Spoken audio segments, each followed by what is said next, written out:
Bonjour à toutes et à tous, jeudi 18 mai, nous sommes là avec vous sur Sud Radio pour commenter l'actualité avec aujourd'hui Frédéric Fougera. Bonjour, vous êtes président de Tenkan Paris, c'est une agence de communication et vous avez cofondé l'agence Cogiteur. Et vous avez également publié La com est un métier aux éditions Bréal Studirama, que je conseille à tous ceux qui s'intéressent au métier de la communication. Merci Valérie et bonjour. Bonjour, Pascal Bataille, animateur, producteur, chef d'entreprise. Bonjour Pascal. Bonjour Valérie, bonjour à tous. Régis de Castelnau ne devrait pas tarder à être avec nous. Il est avocat, vous le connaissez bien, il intervient souvent sur l'antenne de Sud Radio. Il a publié Une justice politique aux éditions L'Artilleur. Et puis Ergun Toparslan, qui ne devrait pas tarder à arriver non plus, vice-président et porte-parole de Territoire de Progrès. Et oui, les transports sont un peu ralentis en ce jour férié. Une amie qui travaillait également me dit il n'y a qu'un bus toutes les 30 minutes, donc c'est plus compliqué d'arriver. On va évidemment revenir sur les sujets qui ont été évoqués dans la matinale, à savoir la violence contre les élus.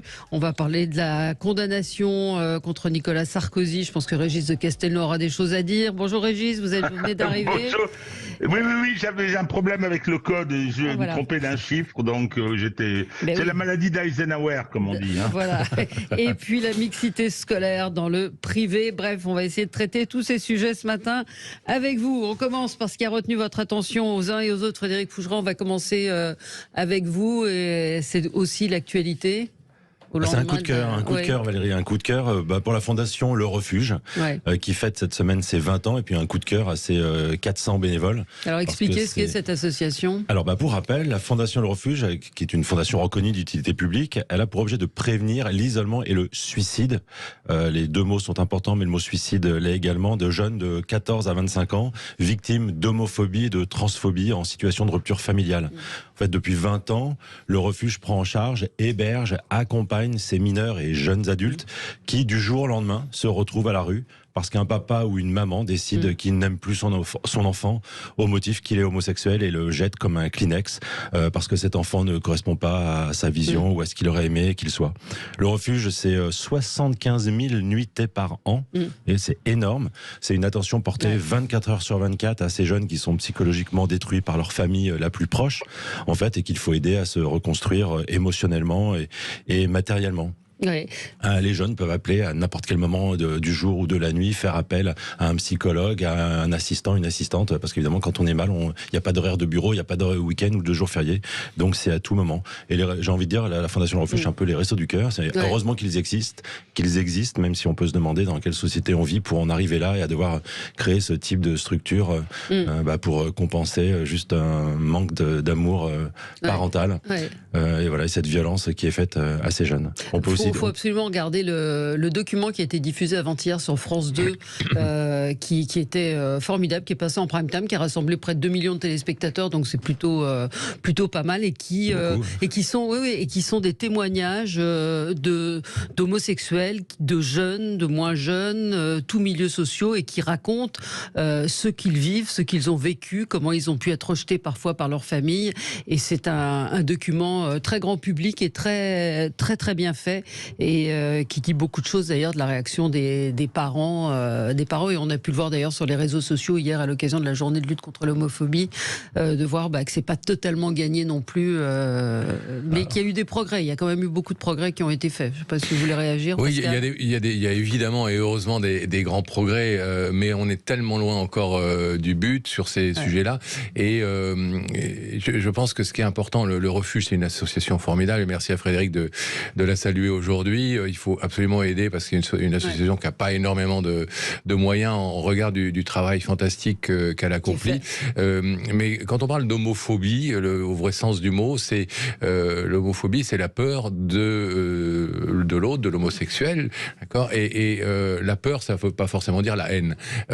Et ce contre quoi il faut lutter le plus, me semble-t-il, c'est la peur, la haine évidemment, mais la haine, tout le monde sait qu'il faut lutter contre la haine. pourquoi il y a autant de rejets encore aujourd'hui, en 2023, dans les familles d'un enfant homosexuel? Pourquoi les parents sont tellement dans l'incapacité souvent de comprendre un enfant différent, et pourquoi il y a ces rejets? C'est parce que effectivement, moi, pour avoir parlé avec beaucoup de parents qui disent je serais très malheureux que mon fils ou ma fille soit homosexuel. Tu dis pourquoi? Et la réponse, c'est parce que de gens plutôt intelligents, j'aurais peur qu'ils soient malheureux. Donc, enfin, je veux dire, il y a un discours de pédagogie à faire depuis le plus jeune âge, aussi sur le fait qu'être homosexuel, ça peut être tout autant qu'être hétérosexuel.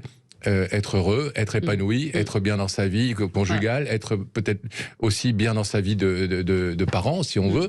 Et je dis ça pourquoi? Parce que moi, dans l'école de mon fils, il s'est passé quelque chose la semaine dernière.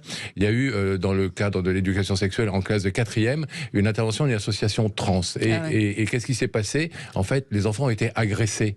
C'est pas comme ça. Ils ont été agressés parce que on leur a dit qu'ils étaient transphobes parce que quand les intervenants leur ont dit qu'un homme pouvait porter un enfant, les enfants de 4e ont été un peu choqués. Ils ont dit non, c'est les femmes.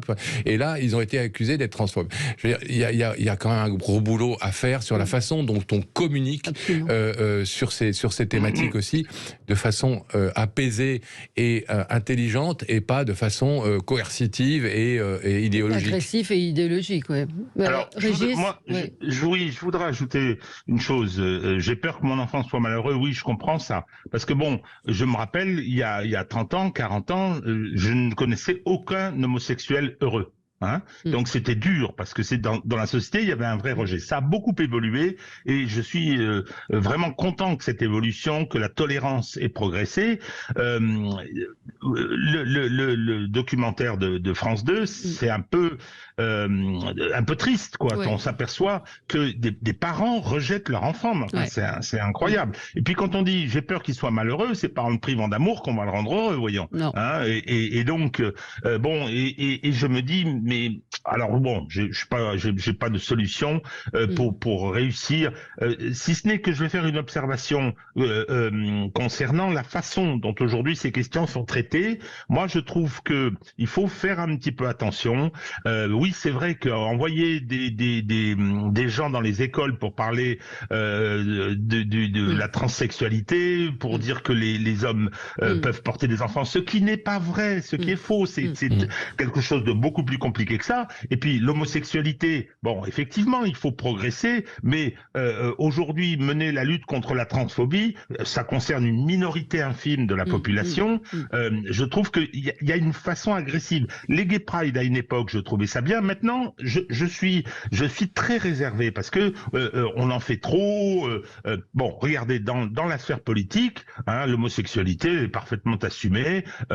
On sait qu'il est. D'ailleurs, c'est dit par les uns et les autres. Donc, moi, je souhaiterais que 10 ans après le mariage homosexuel, je souhaiterais que ce soit, de ce point de vue-là, beaucoup plus apaisé. Et qu'on n'en fasse pas trop, et qu'on n'en fasse pas des tonnes, qu'on n'agresse pas les enfants. En venant leur dire, vous êtes transphobe parce que tu penses pas qu'un homme puisse avoir un enfant. Ben, moi, je dois être transphobe, je suis pas transphobe du tout. Je sais que c'est une réalité, mais qu'on vienne pas dire que nier une réalité. Enfin, voyons, c'est quelque chose on en fait un sujet d'affrontement social. Et ça, je pense pas que ce soit une bonne façon de faire progresser la tolérance. Bon, en tout cas, ça s'appelle Homo en France, le document de France 2, le documentaire. Et il y a une chose qui est intéressante aussi, c'est que tous ceux qui sont interrogés qui racontent qu'ils ont prié, pour certains d'entre eux, pour être hétéros, disent que s'ils avaient eu le choix, ils auraient préféré être hétéros compte tenu de la difficulté qu'ils ont tous rencontrée, quel que soit, encore une fois, le milieu social. On se retrouve dans un instant et on continue de débattre sur Sud Radio. Sud Radio, mettez-vous d'accord, 9h-10h, Valérie Expert. Et nous allons parler évidemment des violences contre les élus et de la violence dans la société en général. On continue notre tour de table. Alors on va peut-être passer à Régis. Régis, un coup de gueule.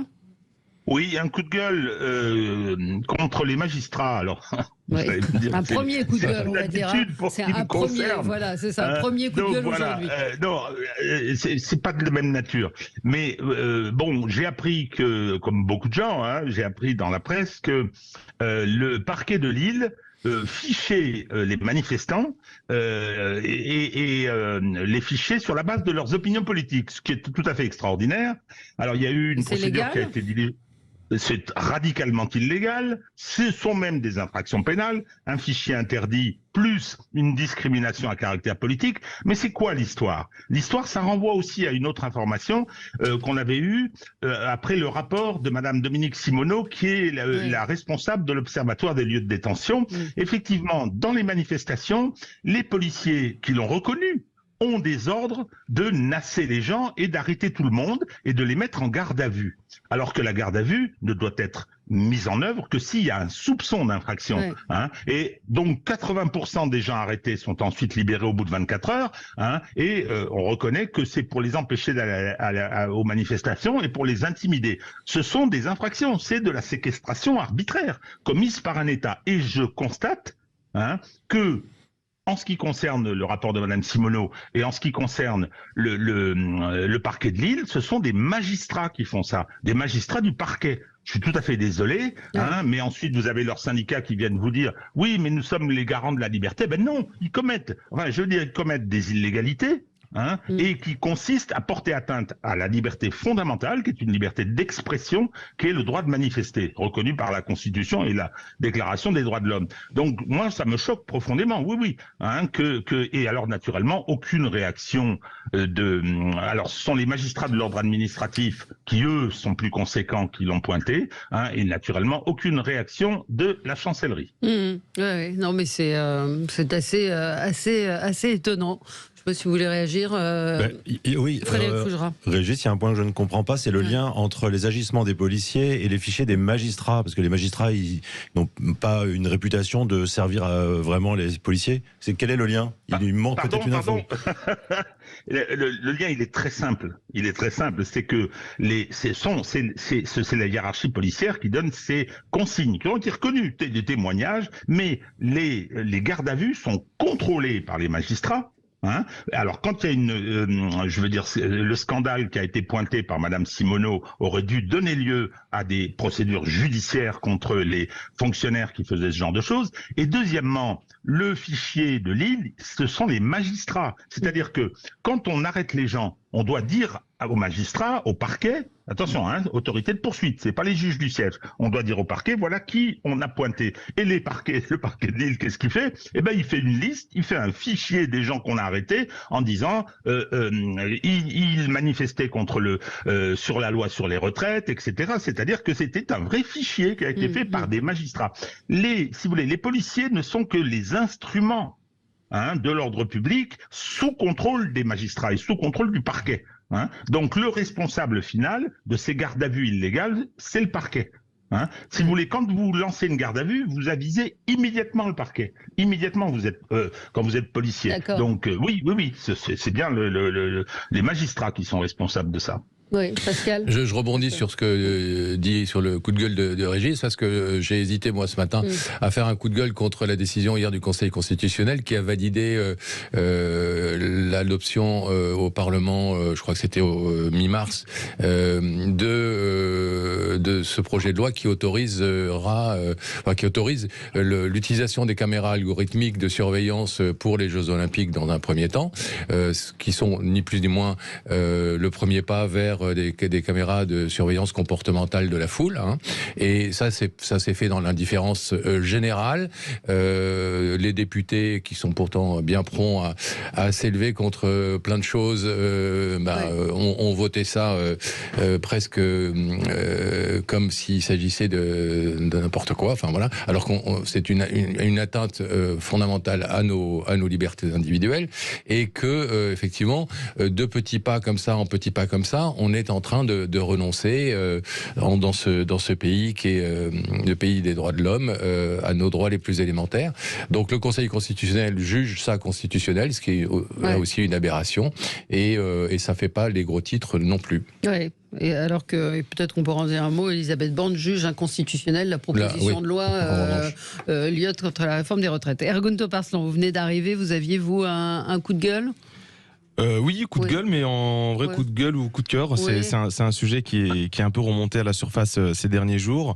Ça concerne la binationalité. L'événement qui a fait que ça revient un peu dans le débat public, c'est les élections présidentielles qui ont lieu en Turquie, où de nombreux binationaux franco-turcs, belgeo-turcs, germano-turcs ont voté pour ces élections-là. Et on constate en Allemagne et en Belgique en particulier la semaine dernière qu'il y a à nouveau le débat de la binationalité qui revient, parce quand les résultats sont tombés pour les Turcs vivant à l'étranger, on voit que le président sortant était arrivé largement en tête à plus de 70% dans les pays européens. Et il y a une députée d'origine turque d'ailleurs, Zuhal Demir, nationaliste flamande, qui a fait cette proposition-là de suppression de la binationalité, à minima de la réduction, en tout cas en ce qui concerne la partie droit de vote. On connaissait l'émergence, en tout cas l'implication que pouvaient avoir des élections d'autres pays dans notre politique interne. On a vu en France malgré tout, lors de ces élections-là, des tensions dans certaines villes autour des ambassades de Lyon et de Marseille entre pro et anti Erdogan. Et donc aujourd'hui c'est un vrai débat. Moi-même j'ai pu participer à ce vote-là. Je le fais parce que je suis un grand démocrate et que j'adore voter à chaque fois. Mais effectivement il y a eu des remarques et des personnes sans arrière-pensée. Mais c'est vraiment sans arrière-pensée qui m'ont sollicité. Comment vous sentez-vous par rapport à la binationalité, ce souci de loyauté, y en a-t-il un ou non? Et je pense que voilà, c'est un sujet qui mérite une approche particulière. Moi, pour ma part, dans mon expérience personnelle, c'était vraiment un gros. Ça m'a permis de m'intégrer et d'atteindre, en tout cas pleinement, mon identité que j'avais eue via la nationalité française autour de mes 16 ans. La binationalité m'a beaucoup aidé à faire ce passage-là. Et c'est vrai qu'aujourd'hui, c'est un débat, je pense qu'on peut avoir sereinement et qu'il faut avoir sereinement au niveau de notre société. Vous êtes arrivé à quel âge en France? Moi, je suis né en France. Ah, vous êtes né en France? Je suis en France. Mes parents n'étaient pas français.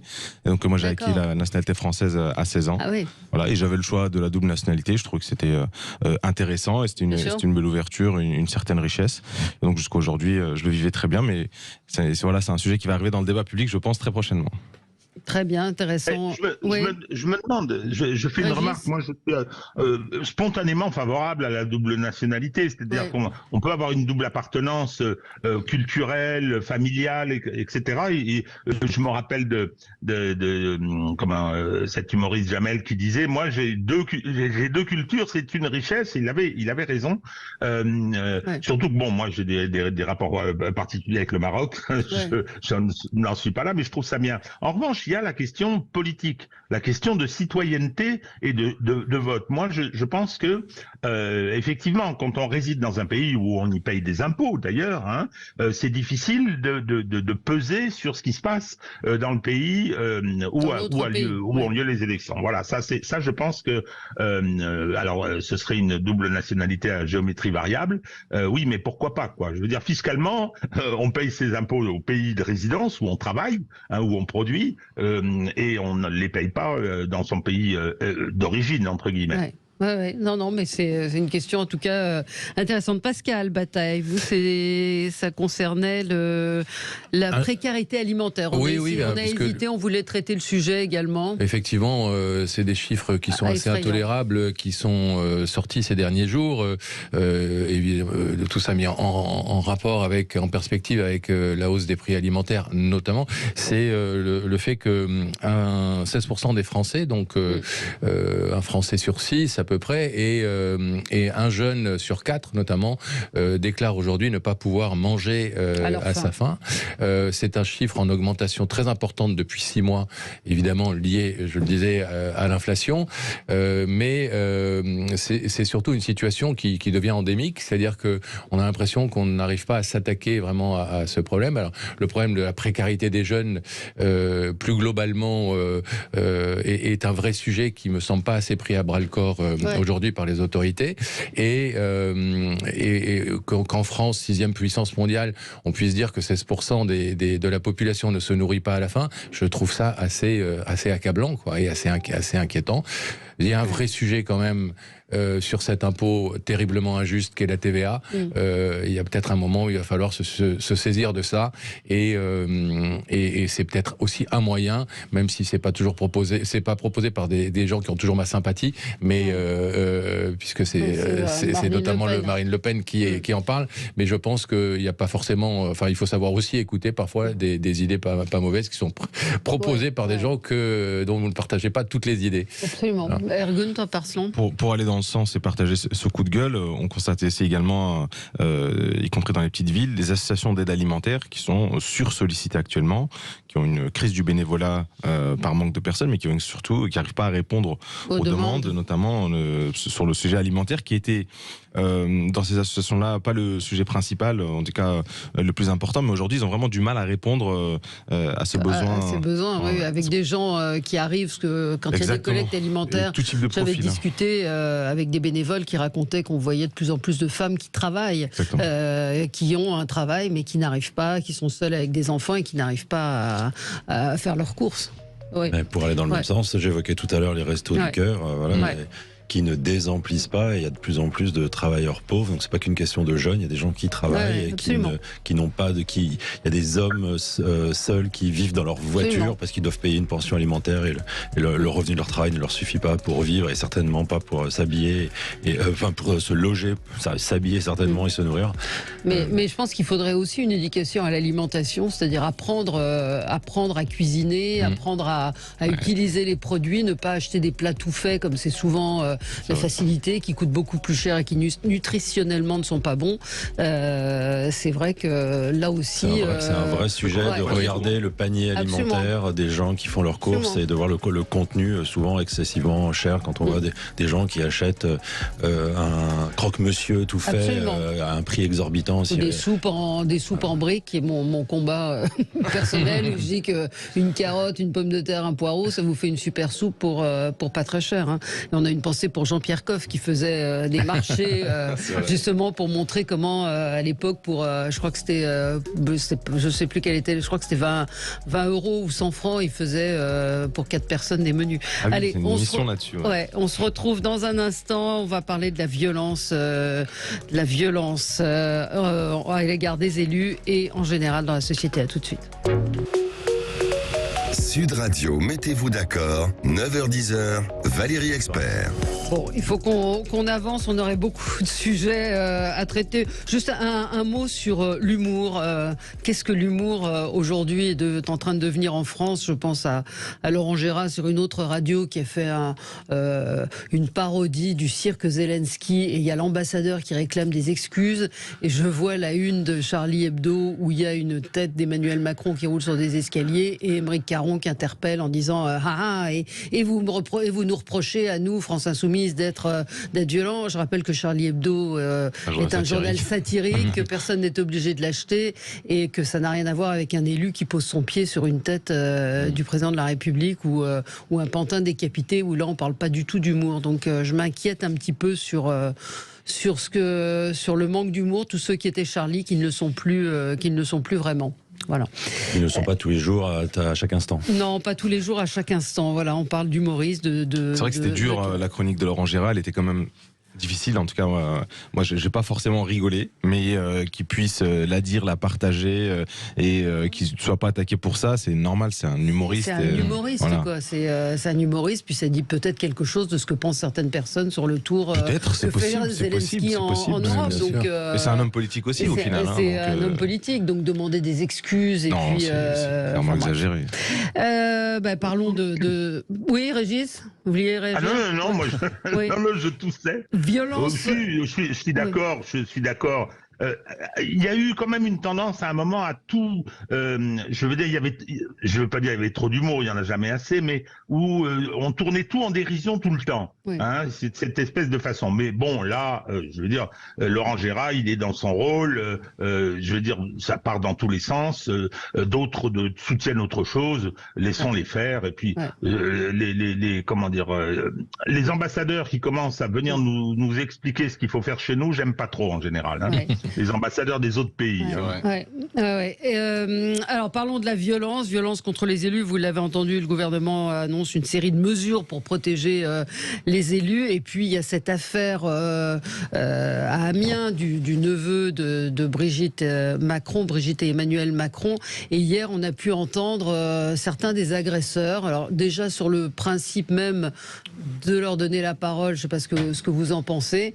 Est-ce que vous voulez l'écouter? Vous les avez entendus ou pas? Vous avez entendu? Parce qu'ils justifient. Bah écoutez, on va écouter. Du coup, Jean-Baptiste Trogneux est parti directement, il est sorti en fait. Il a plaqué mon camarade et puis mon camarade s'est pas laissé faire pour légitime défense. On a demandé à voir les vidéos de surveillance de la police. Non, on l'a pas touché, c'est juste que mon ami, entre guillemets, pour la légitime défense, s'est défendu parce que c'est Jean-Baptiste Trogneux qui a commencé à le plaquer à terre, quoi. Bon, voilà, donc légitime défense, il a quand même 2 côtes cassées et il y avait 8 personnes qui étaient complètement acharnées sur lui. Je ne sais pas si... Enfin, cette affaire est assez terrifiante parce que je le vois aussi dans les réactions qu'on a. C'est-à-dire qu'on met tout au même plan, c'est-à-dire les éborgnés des Gilets jaunes, les policiers dans les manifs. Enfin, il y a quand même des différences de niveau d'appréciation. Je pense que... Il y a amalgame à tous les étages, en fait. Ouais. On se sert d'un élément d'actualité pour le mettre vis-à-vis d'un autre en fonction de ce qui peut arranger le discours. Donc ça c'est un peu n'importe quoi. Là, quand on entend un témoignage, on peut s'étonner d'entendre est-ce que maintenant on va aller dans les prisons, dans les commissariats, aller voir toutes les personnes qui sont en garde à vue pour étaler sur la voie publique, faire de la justice de la rue, de la justice populaire. Donc on peut fermer les tribunaux. Et puis donc d'après ce que je comprends, ce commerçant est sorti dans la rue, s'est mis à agresser des passants et les passants se sont défendus. Est-ce que c'est ça qu'il faut comprendre? Ça me surprend. Oui. Qui est Régis? J'ai pas bien suivi au début, puis après je m'y suis intéressé quand même. Ouais. Alors j'ai entendu le témoignage de quelqu'un qui a filmé, je crois, ou je sais pas s'il a filmé, c'était un voisin. Qui était un voisin qui était au-dessus et qui a décrit effectivement une bagarre avec quelqu'un au sol, des coups, etc. Comme ce qu'on voit parfois sur les réseaux, des vidéos dans les transports en commun qui n'ont rien à voir, qui n'ont pas de connotation à caractère politique. Là, le problème, si j'ai bien compris, c'est que le commerçant est sorti parce que il y avait une manifestation devant sa boutique qui n'a aucune raison d'être. Faut pas exagérer quand même. C'est la famille de la femme du président de la République. Au bout d'un moment, c'est l'arrière-cousin, on va aller lui demander des comptes. C'est assez insupportable et il s'est, semble-t-il, un petit peu emporté. Si c'est vrai, toujours est-il que c'est plus le fait qu'on aille faire des manifestations devant des gens qui n'en peuvent mais, qui n'ont strictement rien à voir, cet amalgame, moi, qui me choque beaucoup. Alors, c'est vrai aussi qu'il y a une utilisation, c'est une opération de diversion qui est faite par le camp Macron. Bon, ça c'est légitime, je veux dire, je vais pas leur reprocher. Vous dites que... critiquer, mais bon, ils en font des tonnes, bien évidemment, mais il fallait pas trop leur en demander quand même, et leur fournir cette occasion. Vous trouvez qu'ils en font des tonnes? Vous n'êtes pas choqué par ce qui s'est passé? Ah si. Valérie, ne me faites pas dire ce que j'ai pas dit. Non, mais... je viens de dire que je trouve que cette manifestation devant un commerçant qui n'en peut mais, cette espèce de déchaînement, je trouve, et ensuite les violences qui ont eu lieu, je constate simplement que on en fait des tonnes, mais ça j'ai dit c'était légitime, c'est logique, Je veux dire le camp Macron va bien évidemment monter ça en épingle. La violence dans la société, oui, c'est une vraie question. Ça, c'en est une expression, mais il y en a une dans les centres-villes, dans les transports en commun. Enfin, quand on se promène sur les réseaux, c'est assez inquiétant quand même. Ouais. Et quand on fait des études et des sondages, les gens disent ça devient insupportable. Les femmes ne peuvent plus sortir en toute sécurité. Le préfet de Clermont-Ferrand avait publié une affiche en disant aux femmes ne sortez pas le soir, quasiment. Ouais. Attendez. Mais il y a différents types de violences. Là, on parle de cette violence politique qui est générée par la politique et de cette haine du président de la République. Oui, je pense que c'est l'élément le plus important. La première digue à lâcher, la première digue, c'est la violence verbale en politique et de nos élus. Malheureusement, après, on a vu lors de ces dernières années de nombreuses manifestations qui ont dégénéré. Lors des manifestations contre la réforme des retraites, c'était plutôt bien cadré avec un retour des forces syndicales et leurs services de sécurité. Mais la réalité, c'est qu'on a une violence qui augmente de plus en plus et que, y compris notre classe politique, ne prend pas ses responsabilités là-dessus. J'espère qu'il y aura un électrochoc, j'espère qu'ils reviendront là-dessus, qu'une certaine sérénité qui reviendra dans le débat public. Mais il est compliqué de s'indigner de ce genre de dérive quand, pendant des mois et des mois, on a mis la tête des ministres sur des ballons de foot, on a comparé le président avec le sort de Louis XVI, etc. Donc on a tout intérêt à retrouver un certain autocontrôle collectif, quoi. Mais là, en termes de communication, justement, enfin de médias ou de tout ce qui a pu être diffusé, on voit que des gens prennent au pied de la lettre parfois certaines injonctions. Ils prennent au pied de la lettre, mais parce que est-ce que c'est pas l'intention de ceux qui s'adressent à eux indirectement via les médias, comme ça vient d'être dit, quand on rappelle qu'il y a eu des décapitations en France et qu'on prévient Macron, ça peut recommencer. C'est quoi le message là? On est dans le débat politique, on est dans l'argument, on est dans l'échange d'idées, dans l'opposition d'idées. Non, on est dans un appel à l'insurrection. Quand on dit qu'on veut détruire la République, quand on met la tête d'un ministre, quand c'est un parlementaire qui joue avec la tête d'un ministre en la mettant sous son pied, quel signe il envoie? Non, on n'est pas du tout dans l'argumentation politique. Là, on est vraiment dans un appel à la violence. Alors, en se déculpabilisant, en appelant les autres à le faire, et puis après, en s'étonnant qu'ils le fassent. C'était pas du tout ce qu'on leur demandait. Mais c'est voilà le résultat. Si, c'est bien ce qui se passe. Pascal. Si on dézoome. Oui, mais ça s'enracine. Pardon. Oui. Juste une phrase. Oui. Ça s'enracine dans une violence latente de la société qui n'est pas traitée. Ça, on laisse effectivement s'installer un climat de violence et donc qui se tourne quasiment spontanément vers les élus. Oui, alors ce climat de violence, il est vraiment incontestable et il est inquiétant. Mais si on dézoome un petit peu sur la partie politique de la chose, je pense que c'est aussi lié, malheureusement, à une désacralisation de la politique et de l'élu, et que cette désacralisation, elle est aussi due aux politiques et à la façon dont ils font leur boulot depuis un certain nombre d'années, et au fait que ce soit dans la façon d'être, que ce soit dans parfois les comportements déviants de certains, et on va peut-être parler de notre président de la République, l'ex-président de la République condamné aussi. Il y a aujourd'hui un respect qui s'est perdu pour l'homme politique, pour cette fonction qui était pourtant essentielle à notre démocratie. Et pour moi, la violence, que je ne légitime évidemment absolument pas en disant ça, mais elle est aussi à mettre en parallèle avec l'augmentation exponentielle quand on ne va pas voter, excusez-moi. De l'abstention, voilà, excusez-moi. Pour moi, c'est la même chose. C'est-à-dire que le politique, aujourd'hui, n'est plus respecté, mais est-ce que ce n'est pas aussi parce qu'il est de moins en moins respectable? Oui, il va y avoir un lien, certainement. Je pense qu'il faut approfondir le sujet. Mais comme je le redis, il ne faut pas qu'on perde aussi cette première digue, malgré tout, parce qu'à chaque fois, derrière les mots, il y a tout le temps la pulsion, et parfois, il y a certaines personnes qui passeront à l'acte. On a vu, je crois, il y a 2 ans, un député de Normandie où on s'est retrouvé devant chez lui, on a acheté de la terre sur sa maison, le maire qui a été attaqué, son véhicule incendié et sa maison incendiée. Il faut être très vigilant parce qu'on n'est pas loin du drame. On est vraiment à chaque fois pas loin du drame. Oui, Frédéric. Non, mais c'était pour rebondir sur ce que disait Pascal. Moi, j'ai le sentiment que le point de départ, alors il y en a peut-être plusieurs, c'est peut-être pas le seul, mais un très fort qui légitime cette violence par le politique lui-même, c'est quand Nicolas Sarkozy se promène dans une cité avec plein de caméras de télévision autour de lui, donc chacun de ses mots va être pesé, même ce qu'il ne va pas dire va être pesé, et qui s'adresse à une personne en lui disant « casse-toi pauvre con ». C'est peut-être une réaction, c'est peut-être épidermique, ça va peut-être répondre et satisfaire une partie de son électorat qui a envie d'avoir un mec viril et qui sache se défendre. Mais là, en faisant ça, dans la fonction de président de la République, il abaisse la fonction et il légitime la violence verbale qui ensuite va se concrétiser en violence physique. On se retrouve dans un tout petit instant, à tout de suite sur Sud Radio. Sud Radio, mettez-vous d'accord, 9h-10h, Valérie Expert. Alors, je voulais que nous parlions de Nicolas Sarkozy, de cette condamnation. On l'a un petit peu évoqué hier. Il a été condamné hier en appel dans l'affaire des écoutes, dans l'affaire Paul Bismuth. Il a été condamné à 3 ans de prison avec sursis, dont 1 an ferme. Qu'en pense l'avocat que vous êtes, Régis de Castelnau? Est-ce qu'il y a acharnement? Est-ce que, comme le dit son avocate, il est innocent et qu'il n'y avait que cette peine est particulièrement sévère?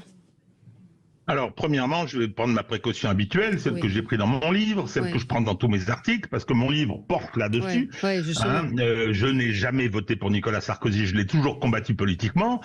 C'est un personnage que je n'aime pas beaucoup. Il a abaissé la fonction présidentielle, tout à fait. Quant à sa probité, je n'ai aucune observation particulière à faire. Ce que je peux dire, c'est que dans toutes ces affaires, et en particulier dans celle-là, faut lire les articles de presse après l'audience de première instance où les journalistes disaient mais attendez, il n'y a rien là-dedans, y compris Le Monde, des journaux qui étaient hostiles à Nicolas Sarkozy. Oui, c'est une vendetta judiciaire. La magistrature le déteste, ils se sont affrontés, les petits pois d'un côté, les syndicats de magistrats qui appelaient à voter contre lui au présidentiel, des syndicats de magistrats, c'est-à-dire ceux qui sont les dépositaires de l'impartialité. Et donc là, cette fois-ci, ce dossier, alors j'ai la prétention de les connaître pour tout un tas de raisons, en particulier parce que mon ami Thierry Herzog, qui se retrouve dans une charrette où il n'avait rien à faire, a également été condamné. On a brisé sa fin de carrière. Lui-même a été condamné, il faut le rappeler. Il a été condamné pour. Je maintiens. En plus, ce qui est grave pour moi, dans l'acharnement contre Nicolas Sarkozy, c'est qu'on fait on utilise la justice à des fins politiques. Or, la justice ne doit jamais être dévoyée de ses fins, parce que c'est le meilleur moyen pour qu'elle viole ses propres règles. Et dans l'affaire des écoutes, alors là, je ne sais pas ce que dira la Cour européenne des droits de l'homme, mais sur la protection du secret professionnel des avocats, sur tout un tas de choses, il y a eu des jurisprudences de la Cour de cassation, parce que c'est validé par la Cour de cassation, tout à fait ahurissantes. Donc voilà, et demain, ce sera quelqu'un d'autre. On se rappelle ce qui est arrivé à François Fillon au printemps 2017 avec une procédure fulgurante. J'ai jamais vu ça dans mes 50 ans d'exercice. Donc oui, la justice française fait de la politique et elle vient d'en faire. Avec la condamnation de Sarkozy. Dernière petite observation, Nicolas Sarkozy, je vais dire, sur le plan du combat politique, n'a que ce qu'il mérite d'une certaine façon. Il aurait dû, justement, mener le combat sur ce terrain du dévoiement politique de la justice. Il n'a pas voulu le faire. Il est venu en disant « je suis le plus innocent des agneaux », etc. Il a financé avec Macron, en espérant négocier des soutiens avec des contreparties d'immunité judiciaire. C'était une erreur. Bon, écoutez, ça continue. Alors, surtout que c'est pas fini pour lui. Je rappelle qu'il va y avoir l'affaire Libienne, là aussi le dossier, l'appel Big Malion. Donc, je pense qu'ils finiront de le piétiner. Mais comment d'un point de vue judiciaire, on peut truquer, pas truquer, mais vous êtes en train de dire que d'un point de vue judiciaire, oui, ça ne se justifie pas la condamnation. Absolument pas. C'est l'avis de tous ceux qui ont vu le dossier. C'est l'avis du bâtonnier qui était intervenu, du bâtonnier de Paris. C'est l'avis des journalistes qui avaient assisté. Madame Pascale Robert-Diard, qui est la journaliste du Monde, qui est une personne de grande qualité, disait, mais attendez, quand on veut atteindre une cible de ce niveau, il faut avoir plus de bispi que ça. Enfin, c'est pas les termes qu'elle avait utilisés, ça c'est les miens. Voilà. Oui, attendez, mais il faut pas rêver. Faut pas rêver, c'est-à-dire que faut lire votre livre sur la justice politique. Oui, d'abord, ça c'est indispensable. Mais les magistrats, mais attendez, ils font de la politique tous les jours. Donc oui, bien sûr. Vous savez, quand ça paraît incompréhensible. Le droit est quelque chose de, j'ai envie de dire, de mathématique aussi parfois. Parfois il y a de la subjectivité. Oui, je vois tout le monde qui hoche la tête. Mais il y a des faits, il y a des choses qui sont incontournables. Ce que vous dites sur la. Oui, il y a des faits et on ensuite on les qualifie juridiquement et on dit qu'il y a eu trafic d'influence, corruption, ça n'est pas vrai. Puis c'est tout, voilà. Bon, mais ça mériterait une émission assez longue, ça. Moi, je ne me permettrai pas de contredire Régis sur un domaine qu'il maîtrise infiniment mieux que moi, et je connais très peu le dossier précisément sur lequel Nicolas Sarkozy a été condamné à nouveau hier en appel. Je suis un peu plus intéressé à celui qui va très vite suivre de la Libye, mais je pense que c'est une bonne chose qu'il soit condamné. Peut-être que effectivement c'est un jugement un peu politique, peut-être que c'est un jugement un peu exemplaire. Il faut rappeler quand même qu'il n'est pas le premier ex-président de la République à être condamné, que Jacques Chirac l'avait été pour les emplois fictifs, que Jacques Chirac l'avait aussi été avec un verdict plus lourd que la réquisition de l'époque du parquet, et que donc il ne faut pas faire de Nicolas Sarkozy qui ne demande que ça, une victime expiatoire des magistrats de gauche, etc. Il y a un moment où Nicolas Sarkozy n'a que ce qu'il mérite, à mon sens, et que je pense que dans le fil de ce qu'on disait tout à l'heure sur la nécessité de redonner à la politique et aux politiques leur caractère exemplaire, leur caractère de citoyens au-dessus, enfin encore plus valeureux que les autres, et donnant l'exemple, eh bien que Nicolas Sarkozy, dont on connaît quand même l'ensemble des turpitudes, soit condamné. Moi, je pense que c'est une bonne chose. L'ensemble des turpitudes, il est présumé innocent jusqu'à maintenant encore. Il a été condamné 2 fois. Il a eu une collection. Valérie, je voudrais répondre à ça parce que c'est fondamental. Excusez-moi, mais la justice n'est pas là pour vous faire plaisir. Elle n'est pas là pour dire que Sarkozy est un sale con. On peut penser ça. On peut penser ça. Mais elle est là pour juger des faits. Elle est là pour respecter sa propre légalité. Là, récemment, il y a eu des poursuites contre Donald Trump. Moi, il y a un grand constitutionnaliste américain démocrate qui a dit on a franchi une limite parce que effectivement, l'impartialité et le fait de juger les choses concrètement et de faire sa mission par la justice a été dévoyé. C'est une catastrophe constitutionnel, dit cet Américain. Moi, je suis de cet avis. Moi, je veux dire, Nicolas Sarkozy, j'ai pas besoin de la justice pour le combattre et pour lui faire mordre la poussière le plus rapidement possible. C'est déjà fait, il a été battu, etc. Donc voilà, c'est tout ce que je dis, parce que demain, ce sera quelqu'un d'autre.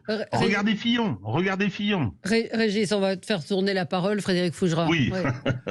Moi, je voudrais porter mon regard de communicant sur cette affaire, parce que derrière la bataille juridique devant les tribunaux, il y a aussi une bataille de communication et d'image devant les médias. Et aujourd'hui, en fait, c'est la communication de Nicolas Sarkozy qui se retourne contre lui. Il n'a cessé de prôner plus de fermeté dans la justice, alors que ce soit une question d'exemplarité ou d'acharnement. D'ailleurs, ça aussi, c'est souvent des éléments de langage qu'utilise le politique. Le politique, comme c'est lui la loi, il ne peut pas violer la loi. Et donc là, je ne rentre pas dans ce sujet-là. Je ne rentre pas dans le sujet, dans le fond du dossier, que je ne connais pas et je ne suis pas juge et ni commentateur judiciaire. Mais en fait, c'est le discours politique qui se retourne contre l'homme, et ce qui fait que son discours est aujourd'hui peu audible. Et ça va aussi contre lui, et c'est ce aussi contre quoi il a besoin de lutter. Et ça ne le sert pas dans cette affaire. Ergun, je vais tirer des leçons de ce qui vient d'être dit, donc je vais faire preuve de beaucoup de précaution dans tout ce que je vais dire, surtout prétendant à me présenter dans certaines élections. Effectivement, l'indépendance de la justice est essentielle chez nous. On voit clairement que les dérives, en tout cas les fuites en avant dans l'exemplarité des peines, dans l'alourdissement des peines, je crois qu'il avait eu des propos aussi qui sont ressortis sur Twitter. Twitter, on n'oublie rien. Il suffit de faire une petite recherche et on voit que il n'y avait pas de remise de peine pour les peines au plus de supérieures à 6 mois. Il aurait pu en profiter aujourd'hui. Donc on voit qu'on a tous besoin d'une justice indépendante, qu'il faut lui faire confiance, et que le politique doit être très vigilant dans son rapport et dans ses propos sur cela. Et pour autant, Nicolas Sarkozy a eu un impact important dans notre histoire politique, dans l'histoire de notre pays. Moi, pour ma part, je me suis engagé jeune justement contre ces idées, ces propos. Et malgré tout, sur notre avenir, ça peut poser questionnement, parce qu'un président de la République se fait condamner, qu'il y a encore des affaires en cours. D'un point de vue politique, on peut avoir des répercussions, et la confiance en politique, ce dont on parlait tout à l'heure, pourrait être affectée. Donc on a tout intérêt à revenir, on va dire, à nos organisations, à nos comment on appelle ça, à nos réglages d'origine. Ah oui. À nos réglages d'origine, donc justice indépendante, confiance en la justice et surtout exemplarité du politique avec une sérénité qu'on doit les retrouver encore une fois.